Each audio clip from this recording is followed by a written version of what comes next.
Assalamualaikum warahmatullahi wabarakatuh. Perkenalkan, nama saya Tri Widodo. Kali ini saya akan memaparkan terkait analisis SWOT dari PT Indofood Sukses Makmur Tbk untuk memenuhi ujian akhir semester mata kuliah manajemen strategik. Oke, langsung saja. Apa itu SWOT?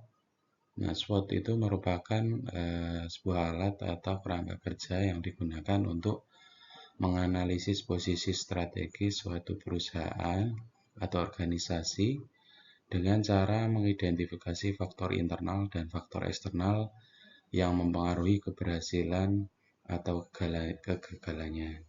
Jadi, fungsi SWOT sendiri itu bisa untuk membuat strategi ke depannya seperti itu. Nah, untuk SWOT sendiri merupakan singkatan dari strength atau kekuatan, kemudian weaknesses atau kelemahan, opportunities atau peluang, dan threat atau ancaman. Nah, strength sendiri merupakan faktor yang memberi perusahaan keunggulan atau persaingannya. Kemudian untuk weakness itu merupakan faktor yang dapat menghambat kemampuan perusahaan untuk kemampuan perusahaan. Kemudian untuk opportunities itu faktor yang dapat dimanfaatkan perusahaan untuk mencapai tujuan atau berkembang. Dan yang terakhir, threat itu merupakan faktor yang dapat mengancam kelangsungan atau keberhasilan perusahaan. Oke, selanjutnya ini gambaran sedikit untuk PT Indofood Sukses Makmur Tbk. Jadi PT Indofood sendiri adalah suatu perusahaan ya salah satu terbesar di Indonesia seperti itu yang bergerak di industri makanan dan minuman. Selain itu ada juga bahan baku makanan seperti itu. Nah, perusahaan ini terkenal karena memproduksi berbagai produk konsumen yang sangat dikenal di pasar seperti Indomie atau mie instan, kemudian produk makanan olahan, cemilan, minuman, serta produk-produk berbahan dasar tepung dan minyak, seperti itu. Nah, PT Indofood Sukses Makmur Tbk ini didirikan pada tahun 1990 dan merupakan bagian dari grup Salim yang merupakan salah satu konglomerat terbesar di Indonesia. Nah, Indofood terus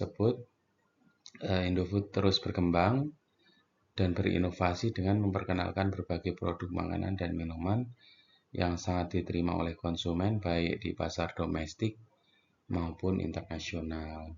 Cuma mayoritas masih di domestik seperti itu. Nah, produk dari Indofood sendiri ada mie instan, kemudian makanan olahan, ada bahan makanan, minuman, dan susu dan atau makanan bayi juga seperti itu. Selanjutnya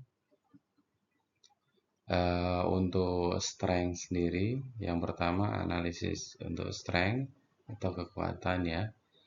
Nah, Indofood sendiri memiliki merek yang kuat. Nah, Indofood sendiri memiliki merek yang sangat dikenal di pasar Indonesia dan beberapa pasar internasional.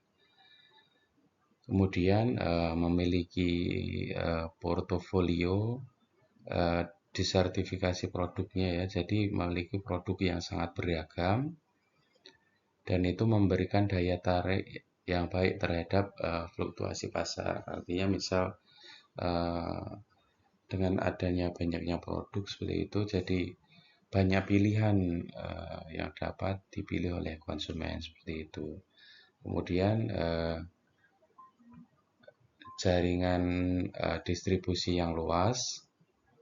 Nah, Indofood sendiri memiliki jaringan distribusi yang sangat luas baik di Indonesia maupun di luar negeri. Namun untuk penjualan sendiri masih kebanyakan di Indonesia. Nah, kemudian pengalaman dan keahlian. Nah, dengan lamanya PT Indofood menggeluti bidang makanan dan minuman tersebut, tentunya Indofood sendiri memiliki pengalaman yang sangat luas dan dalam industri makanan dan minuman, dan yang membantunya untuk terus berinovasi. Kemudian sumber daya manusia yang berkualitas. Nah, tentu dengan perusahaan yang sangat besar tersebut, Indofood sendiri tentu memiliki tenaga kerja yang berkualitas sesuai dengan bidangnya, seperti itu. Selanjutnya adalah weaknesses. Yang pertama, ketergantungan pada pasar domestik. Nah, sebagian besar pendapatan Indofood itu masih berasal dari pasar domestik Indonesia. Nah, sehingga menjadi kelemahan jika terjadi penurunan ekonomi lokal. Kemudian yang kedua, masalah kualitas bahan baku. Nah, ketergantungan pada pasokan bahan baku tertentu seperti gandum, itu untuk produk mie instan ya, terutama, nah dapat menyebabkan kerentanannya terhadap fluktuasi harga bahan baku global. Nah, selanjutnya, makanan dinilai kurang sehat. Nah, beberapa produk Indofood seperti mie instan dan makanan olahan itu sering dikritik karena kandungan bahan baku kimia dan pengawetnya. Nah, ini bisa mengurangi daya tarik konsumen yang semakin peduli dengan kesehatan. Kemudian, tantangan dalam inovasi produk. Nah, meskipun Indofood berusaha untuk terus berinovasi, terkadang ada tantangan dalam menciptakan produk yang benar-benar berbeda dan inovatif di pasar yang sudah sangat jenuh seperti itu. Seperti mungkin mie instan, tapi mungkin yang sehat seperti apa gitu ya, inovasi di makanan sehat perlu ditingkatkan seperti itu.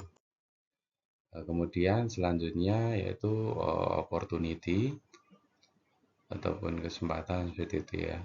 Nah, yang pertama adalah tren makanan sehat.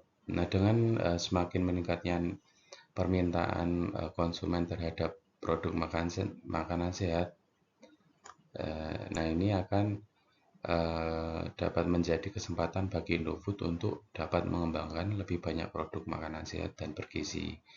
Kemudian ekspansi pasar internasional. Nah, sebenarnya Indofood sendiri punya potensi untuk lebih memperluas pasar internasional, mengingat sudah memiliki jaringan yang distribusi global yang baik seperti pasar Asia Tenggara dan Timur Tengah, itu bisa juga menjadi target pasar yang berkembang. Kemudian inovasi dalam teknologi dan digitalisasi. Nah, dengan semakin berkembangnya teknologi, Indofood dapat memanfaatkan digitalisasi untuk meningkatkan operasional, distribusi, dan pemasaran produk, serta mendekatkan diri dengan konsumen, misal melalui platform e-commerce seperti itu. Walaupun mungkin saat ini mungkin sudah ada, cuma dalam tahap agennya seperti itu ya. Nah, kemudian yang terakhir adalah kemitraan dan akuisisi. Nah, ini dapat menjajaki peluang kemitraan terkait untuk memperkuat posisi pasar, seperti menambah anak usaha baru, misal terkait makanan sehat seperti itu. Yang selanjutnya adalah threats. Yang pertama itu persaingan yang ketat. Nah, Indofood sendiri menghadapi persaingan yang sangat ketat dari perusahaan-perusahaan besar lainnya, baik di pasar domestik maupun internasional seperti Nestle, Unilever, dan perusahaan makanan lokal lainnya. Kemudian yang kedua yaitu fluktuasi harga bahan baku. Nah, harga bahan baku seperti gandum dan minyak sawit dapat berfluktuasi sangat tajam, yang dapat mempengaruhi biaya produksi dan profitabilitas perusahaan seperti itu. Nah, kemudian yang ketiga, perubahan regulasi dan kebijakan pemerintah. Nah, kebijakan pemerintah terkait regulasi pangan, biaya masuk atau pajak itu bisa sangat berpengaruh pada operasi Indofood, terutama di pasar internasional. Kemudian yang keempat adalah tren perubahan gaya hidup. Nah, perubahan pola konsumsi, misalnya semakin banyak konsumen yang beralih ke makanan organik atau lebih peduli terhadap pola makan sehat. Nah, ini dapat mengurangi minat pada produk-produk olahan yang banyak dikonsumsi saat ini. Kemudian kesimpulan dari analisis tersebut yaitu dengan kekuatan yang dimiliki dalam hal merek, kemudian distribusi dan diversifikasi produknya, itu PT Indofood memiliki fondasi yang kuat untuk mempertahankan posisinya di pasar. Nah, namun tantangan yang dihadapi seperti ketergantungan pada pasar domestik, isu kesehatan produk, dan persaingan yang semakin ketat, itu membutuhkan strategi yang inovatif dan adaptif. Nah, Indofood sendiri dapat memanfaatkan peluang dalam tren makanan sehat, kemudian ekspansi internasional, dan digitalisasi untuk menjaga daya saing.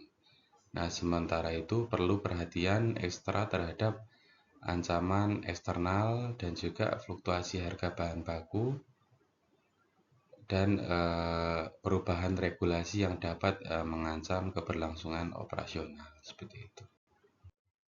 Kemudian untuk sarannya yang pertama diversifikasi pasar internasional. Nah, Indofood perlu mengurangi ketergantungan pada pasar domestik dengan memperluas ekspansi ke pasar internasional, terutama di wilayah Asia Tenggara dan Timur Tengah yang memiliki potensi pertumbuhan yang tinggi. Kemudian yang kedua, inovasi produk dan tren makanan sehat. Nah, mengembangkan produk baru yang sesuai dengan tren makanan sehat dan bergizi, dan mengurangi penggunaan bahan kimia dan pengawet dalam produk-produk olahan. Nah, ini akan mungkin akan menjadi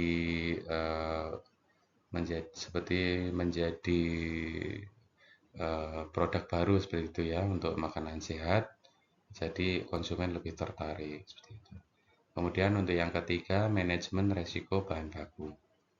Nah, Indofood sendiri perlu menerapkan strategi manajemen resiko untuk menghadapi fluktuasi harga bahan baku seperti gandum dan minyak sawit tadi.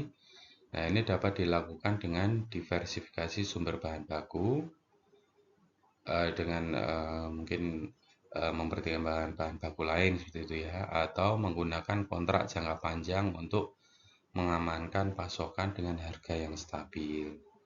Jadi kesepakatan harga di awal seperti itu ya. Kemudian yang nomor 4 yaitu respon terhadap perubahan regulasi.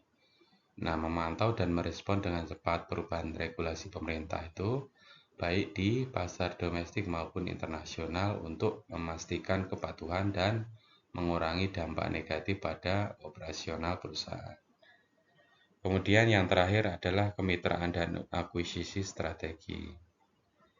Nah, Indofood dapat menjajaki kemitraan strategi atau akuisisi perusahaan lain untuk memperkuat posisi pasar dan menambah kategori produk baru.